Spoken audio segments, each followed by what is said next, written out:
AITA for expecting my son to share his room? Background: I am a 40F and husband, 40M, and I bought a 3-bedroom house a few years ago, shortly before the panini. We of course took the master bedroom, and the other 2 bedrooms went to our children, then 12F and 10M. We put a very nice double bed in the larger room, and a single bed in the smaller room, and told them both that they could choose their rooms, but whoever ended up in the larger room may be asked to share or relocate for visiting family members, while whoever ended up in the smaller room would have it to themselves always.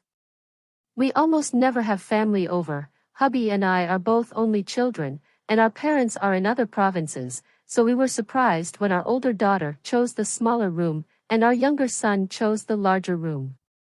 But okay, they worked it out between themselves, both seemed happy with the choice, so okay. And it has remained that way for a couple of years. Now, we have a 4-day weekend coming up. My kids are now 15F and 12M, and my mother decided to come down to visit. Of course, we told her okay, my husband and I, as we hadn't seen each other in a while, and I told our son, with the larger room and bed, that Grandma would be here for a few days, and would be using his bed. Well, my son threw a fit. He didn't want to share a room with Grandma, not even on an air mattress, not even for 3 nights, she smells funny. So we reminded him of the original deal, and offered to put the air mattress in the living room, but that wasn't enough, he'd have no privacy there. His sister offered to let him put the air mattress in her room, which she wasn't required to do, and that wasn't okay either. My husband and I offered to let him put the air mattress in our room, and he said no to that, because sharing a room with your parents, God bless the privilege, but whatever. Finally, I put my foot down and said, the condition of you having the bigger room was that you'd give it up for visiting family members.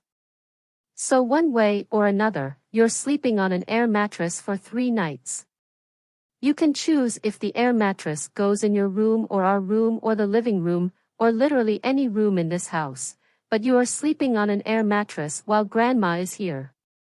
Shortly after that confrontation, my husband came to me and suggested that we encourage my mom to stay in a hotel. I asked him who was going to pay for that hotel, since she can't afford it, we can't afford to put her up, and he went silent. Now he's calling me a jerk for forcing our son to give up his room for all of 3 nights, and suggesting that I tell my mom not to come at all since apparently none of us can afford it. Edit: I sincerely appreciate everyone's comments and judgments, but I have officially reached the point where every time I look at my notifications, it adds 2 every second without me even having to hit refresh. Clearly I should have posted this on my main account, since apparently Reddit karma is important in some way. LOL. To follow the common AITA trend and respond to some common themes.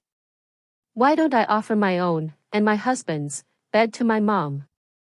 My husband has back problems, so also cannot viably sleep on an air mattress. I will not be going into detail on this. I also assume that it will be incredibly obvious to everyone why it is not viable for my husband and my mother to sleep in a bed together while I sleep on an air mattress. Not to mention that she would never allow me to give up my bed for her as a visitor. 2. Why doesn't my mom sleep on the couch/air mattress? She's 83 years old.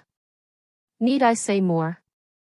3. Anything involving my son and daughter switching rooms.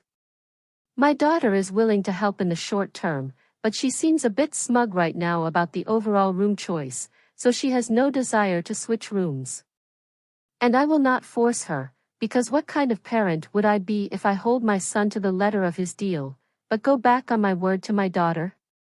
You may decide I'm a jerk, and I'll accept that, but I am not a hypocrite. 4. I am fully aware of the privacy a 12-year-old boy requires. We've had that conversation, and, at the prompting of a couple commenters, I have also recently asked my husband if there was a private conversation between him and my son that would in some way change this situation. He said no. Since I do not currently have any reason to believe my husband would lie to me outright, I'm considering that conversation closed.